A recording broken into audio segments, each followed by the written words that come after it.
ఉమ్మడి ప్రకాశం జిల్లాలోని గ్రామీణ ప్రాంత మహిళలకు బ్యూటీ పార్లర్ కోర్సు నందు ఉచిత శిక్షణ ఇవ్వనున్నట్లుగా రూట్ సెట్ సంస్థ డైరెక్టర్ పి శ్రీనివాస్ రెడ్డి ఒక ప్రకటనలో తెలిపారు.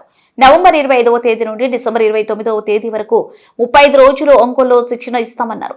19 ఏళ్ల నుండి 50 ఏళ్ల లోపు మహిళలు తమ వివరాలతో పేర్లను నమోదు చేసుకోవాలన్నారు. శిక్షణ కాలంలో ఉచిత భోజన వసతి సదుపాయాలు ఉంటాయని తెలిపారు. ఆసక్తి గలవారు ఈ క్రింది ఫోన్ నెంబర్ను సంప్రదించవలెను. 9573363141. ఎంప్లాయ్మెంట్ లో ట్రైనింగ్ ఇస్తూ ఉంటాము. దాంట్లో భాగంగానే ఈ నెల 25వ తేదీ నుండి అంటే 25 నవంబర్ 2025 నుంచి 29/12/2025 వరకు అంటే 35 రోజుల పాటు జూనియర్ బ్యూటీ ప్రాక్టీషనర్ కోర్సులో ఉచితంగా ట్రైనింగ్ ఇస్తున్నాం అండి. ఉచిత భోజనం ఉచిత వసతి సదుపాయంతో 35 రోజుల పాటు ట్రైనింగ్ ఇస్తున్నాము. సో ఈ జూనియర్ బ్యూటీ ప్రాక్టీషనర్ లో మీ పేరు నమోదు చేసుకోదలుచుకున్న వారు ఈ కింది నెంబర్ కాల్ చేసి మీ పేరు రిజిస్ట్రేషన్ చేసుకోగలరు. ఫోన్ నంబర్ వచ్చేసి 9573363141. Thank you.